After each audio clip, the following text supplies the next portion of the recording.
So I don't want a lot for Christmas. There's just one thing that I need, and that's the passion to make videos. If you don't get the green screen aesthetic showing up in the cards, I just filmed another video for my main channel because I'm trying to bring that back. But yeah, would love to capitalize on some controversial opinions in the LEGO community, which I am a part of. Okay, I make videos every once in a while. Okay, so yeah, if you aren't familiar with the YouTuber Just2Good, he currently sits at 608,000 subscribers, one of the biggest creators in the LEGO community pretty much ever. I've been pretty much watching him since I was very little. Probably around the time he started, I believe would be 2011 or 2012. I'll show you how seasoned I am as a LEGO community veteran by saying that I remember the videos of that Just2Good would produce, like the news videos, where he just wouldn't speak; it would just be text. So that's I guess a way to date myself, but. I'd say probably the one thing I do like about Just2Good and his videos, I don't watch many of his videos. I do think he targets a younger demographic, and that's completely fine. However, I do enjoy a good list video that he creates. I'm waiting for the next installment of like canceled Lego sets. That would be cool. So he recently came out with this one, and I thought, why not capitalize on it? Why not capitalize on controversy? Because I'm a fiend. Leech would be another good term. I just wanted to give my own opinions. I used to do commentary a couple months ago. I would actually rather do commentary on this with this nice aesthetic. If you can tell, I spend quite a bit of money on Lego. So yeah, it's top 10 unpopular Lego opinions. This is a legal thing. I'm not attacking him, so please don't send hate. If you're going to fight over stupid opinions in a Lego community, probably have a really depressing life. So, yeah, on to the first criticism, or unpopular opinion. Shit.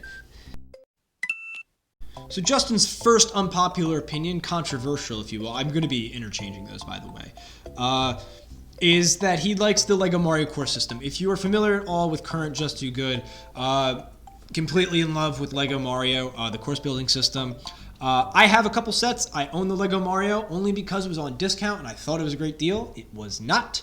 I own a couple of the sets. The Fortress one I own because that was also on discount, and I wanted the Chain Chomp one when that came out, and I got that before I got the LEGO Mario. I think I quoted that story in a video earlier this year. One of the very few. But yeah, and I also collect some of the blind bags because I do like to see Mario enemies in Lego form. I'd like to see Lego Nintendo. That's what I like to see. So yeah, I'm not a huge fan of the Lego Mario course building system. It's definitely aimed for a child demographic. I think the Lego Mario is cool. I will say that. But as far as like collecting wise and buying wise, I don't go out of my way to buy them. I've thought about it. I'm like, at the end of the day, they're just gonna sit in a bin, and if I do want to play with them, it's just not worth it. And it's so bare bones. Funny enough, when this was announced back in 2020, there was a huge, I think it was like 20 sets was going to be the first wave in August, and we thought as a community that half of the sets would be part of the course building systems and the other half would be like minifigure scale sets. Would like to see minifigure scale sets. I think everybody would. I was tempted to buy the question mark block. I still might for Mario 64's 25th anniversary. I think that was a really cool set. I wasn't ready to critique it. I thought it was pretty cool, and I do like the DTC sets that they're putting out. But as far as the Mario Course Builder, it's just not my cup of tea. I'd rather they'd stop doing that. I'd rather we get a D's to see Luigi's Mansion for January. But the fact that they're doing that is also cool. I got a couple thousand views off of that video. Fun. I'm just saying whatever I want. Okay, next one. Next one is in regards to Lego Chima. If you're not aware of what Lego Chima is, you're probably too young. Lego Chima was around, I believe it came out around 2013, so people don't really understand. Ninjago changed a lot for Lego. Lego used to have a bunch of different action themes. When I got into Lego, their big themes were all pretty unique. There's a lot of licensing that they've done recently, and that's more of a new thing, and I think that's part of the reason why we don't get new like sub-action themes or like just point out action themes. Lego started, basically doing themed sets for Star Wars, and then it just kind of continued on. But when I started getting the Lego around that 2008 to kind of 2012 time period, the big themes were Lego City when it was actually good. I'm going to talk about that, trust me. Not in this video, but I'm going to talk about that soon.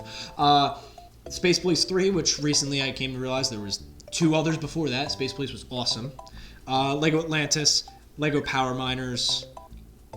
Yeah, and that was about it.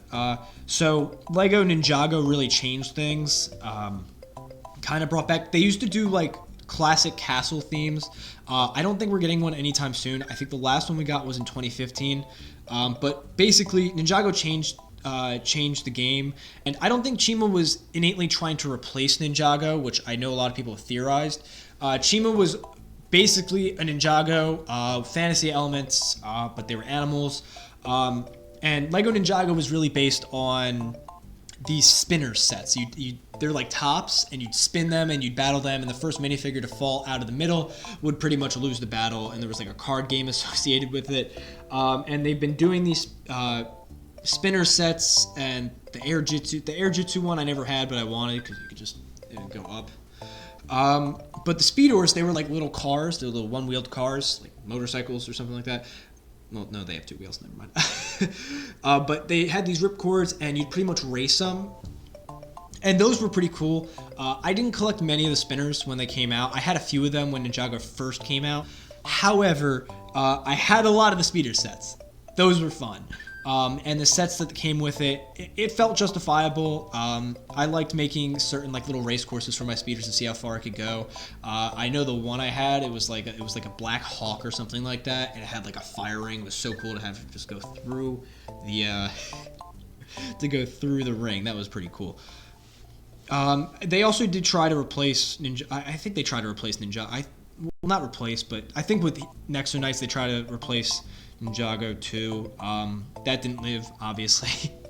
But before I go on to a whole tangent about that, on to the next one.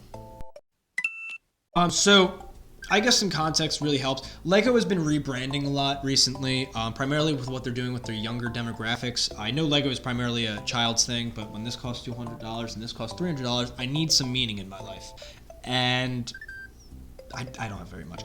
But Lego used to do what they called junior sets back a couple years ago, and they were very block. And you could tell, basically, the point of me saying this is that you could basically tell that these were sets aimed for kids who were too old for Duplo, but they were too young for actual Lego. And there's a lot of pros to these sets. These look like legitimate sets. They have bigger things. I would actually pick up. There's one set I actually do want to pick up. They're doing this new Mickey Wave. And they have these like cool like molded Mickey Mouse head pieces. I want that. But this plain set, I wouldn't feel bad getting this plain set because it looks like a legitimate set like you get for $10 in like City nowadays. But yeah, 4+ sets really look polished now. Another pro that is listed in this video in particular, which I didn't really think about, Lego keeps using stickers on sets like this, but you can't trust a 4-year-old to put stickers on a Lego set, so they print the pieces. And I think that's awesome. I would love some printed pieces. If these here were printed, that would be awesome. But, because everybody can mess up a sticker.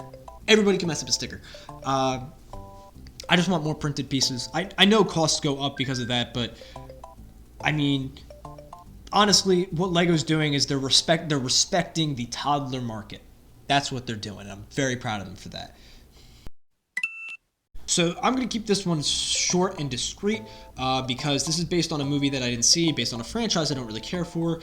So basically around either 2014, I think 2016, those were the 2 dates that the movies came out. Basically, the Teenage Mutant Ninja Turtles were rebooted. I believe, they were rebooted live action. And Michael Bay either directed or made the movies, and Lego did some sets to coincide with it. I know one of the other, I think Mega Bloks has like the rights to it right now. But Lego used to make Ninja Turtle sets, and they made them obviously based off the movie. I think they came out with 3 sets. They were pretty solid sets. I will say the one set that I will vouch for is the Turtle Lair. It was a pretty solid set. If it was a set, just to buy just to be like to play with. That would definitely be something like that. Big Batman fan, so it's like a cool Bat Cave, but for turtles that are like human. Yeah, not much to say about this. I don't know if I guess I have no opinion. I have no opinion on this one. So, 2012 was the year of the snakes for Lego Ninjago, and they did a lot of sets. I had a couple of them, but it was either the ninja sets. So Kai had a fire bike, Jay had a lightning jet, Cole had a rock car, and Zane had a little ice skater. But most of the other sets were snake vehicles. They all had the same color. It was all pretty much the same. And yeah, it did get pretty bland. The one set I did have that was pretty cool was the final battle set. It had the Great Devourer. It had a little tower, which was cool. It had the 4 dragons. That one I remember going to Florida, and I bought that, but we couldn't take it home with us on the plane, so they had to ship it all the way to New Jersey, and that took forever. But yeah, I'd have to agree with this. Looking back on it, most of those sets were just kind of the same. There was no uniqueness. There was a snake helicopter. There was a snake, and it wasn't even like they made it unique to the type of snake. They were all green with red eyes. That was pretty much it. And it does also bring up in this point that the same criticism can be applied to the 2011 wave, the initial wave of Ninjago, and that is fair. But I also have to agree with the fact that I like the skeleton vehicles. Those are pretty cool, and Lego Ninjago had a lot of the sets based on buildings. So you had like the Temple of the Fire Sword, which was pretty cool. Garmadon's Lair, that was a fun one too. You had a lot of training dojos. You had the monastery. You had like the blacksmith where Sensei Wu meets Kai, stuff like that. This 2012 wave, I don't think really had any sets that were like building based, which I have to agree with Justin on this one. I like buildings. See this? I don't really like the Ninja Turtles one. I don't really have anything to say about it, but I guess I have been compelled. So, and it makes logical sense. So, classic Lego would it be Castle? I'm gonna call it Castle, or Lego Medieval. We're gonna call it Lego Medieval. So some of the original Lego themes were Lego Medieval, Lego Space, and Lego Pirates. I think the thing that comes with Lego Space, the OG Lego Space, like I'm not huge into OG Lego. I do want to get some of the sets, but I've never sat there and said to myself, oh boy, I want to get a classic Lego Space set. No, I'd rather get a classic Lego Medieval set. I'm going to keep calling it that. Or a classic Lego Pirates set. And I think that has to do with a lot. There's a lot of sub-themes in OG Space to my understanding. And I think you can do interesting storytelling with it. That's what I would like to do because I still like to do stop motion animation in my free time. Check it out. There's not much to check out, I know. But yeah, there's just a lot of vehicles. I know there's space stations and stuff like that, but let me put it this way. So we've had in the last couple years, we've had two idea sets that they were made huge D2C sets from ideas that were based on classic Lego themes. So we had, for Lego Medieval, you had the Medieval Blacksmith Shop, which I really want. And also the Pirates of Barracuda Bay, which was also a really cool set. If they had come out with an ideas classic Lego space, or like even like, let's put in the Lego Movie spaceship set, the giant spaceship set that Benny builds, and we put that in the mix, I would probably choose... Space one I would not be choosing is basically what I'm going to say. This one I kind of do want to talk about because I've wanted to talk about this one for a while. So Justin goes in. So he clearly never watched Lego Ninjago in its original airing on Cartoon Network. I did. I was much younger. A lot of my friends did as well. And I've gone back and watched it. It's campy and it has that animation style that, to be honest, I think the Lego Movie kind of really ruined it for everybody. It's like, yeah, this animation style is kind of shit because you could do what they did with the Lego Movie. They did it for the shitty Lego Star Wars specials, which I used to love as a kid for some reason. So Ninjago originally had a 2-episode run, and they got a whole like 20-set wave off of it. And then they decided year 2 to do a full-blown Snakes season. It was like 23 full episodes. They continued that with the final battle. And they're still continuing it to this day. They should have ended it around the time of, I'd say, the movie. And honestly, because I watched up to, I believe, the Skybound season, I got a little nostalgic a couple years ago and decided to finish, because I started watching whatever season they go to the island and it's like a tournament. That one, and I ended up watching, I think, Skybound and like the Ghost one. But whatever one's like more recent out of all of them, I think it's Skybound. I pretty much just stopped watching. And I have nostalgia for the show. And I've gone back and I've watched a couple episodes here and there, just like, that'd be a nice nostalgia trip. So clearly you kind of had to be there to appreciate it, is what I'm basically trying to say. But honestly, the show should be dead. The show should be dead. So this one is something I actually experienced not too long ago. I got DC Supervillains on my Switch because it was like $10 with all the DLC. There's a reason they're always on discount. It's just the same shit over and over. The TT games, they're just the same shit.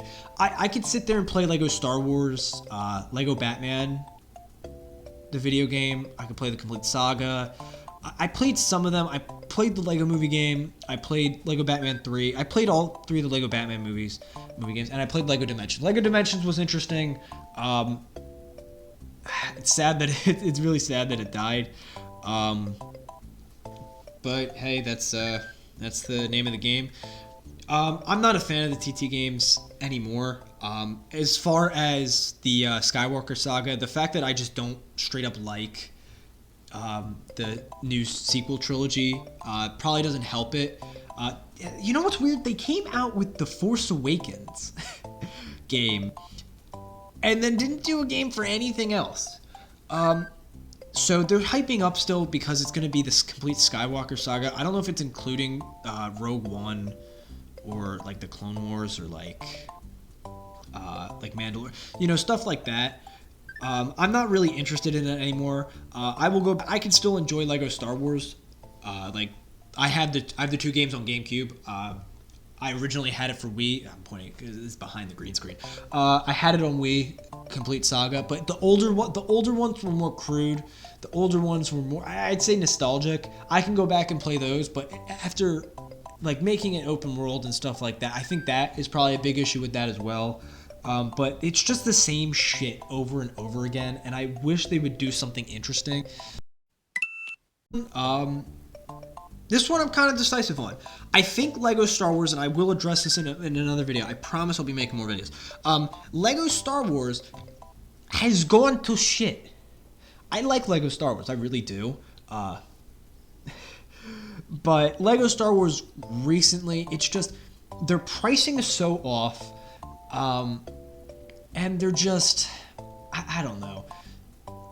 I would love some more original trilogy stuff. I'm okay with the Clone Wars stuff, but it's just so overpriced. And Justin goes in. I will discuss this as well. His opinions on Star Wars. I grew up with the prequels, and I watched them.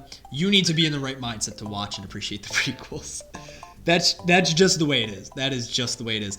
The Clone Wars, I will stick with you on that. I believe the art style is not the best.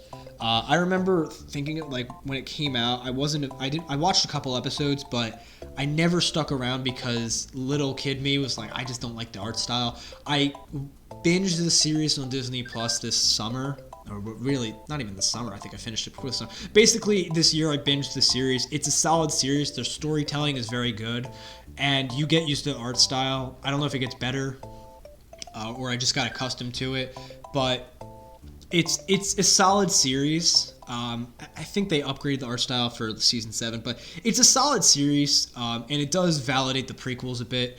I don't like the sequel trilogy at all either. That one I will stick to.